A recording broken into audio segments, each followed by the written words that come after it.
Донецкте 1-октябрга белгиленген билим күнү аткылоолор менен коштолду. Жыйынтыгында автобус жана мектепте 10 адам мерип кетти. Дагы 8 ар кандай жаракат алышкан. Мектептеги балдарды жертөөлөөгө алып киргенге үлгүрүшкөн бул окуяга жикчилер менен Украина аскерлери бирин-бири күнөөлөп жатышат.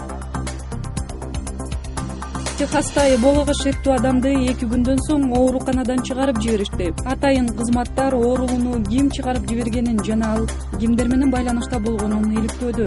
Аты ачыкталбаган Америка жараны вирусту Либериядан жуктуруп келген. Сириянын Хомс кварталында жангечти менен унаа жарылып, 39 адам мерип кетти.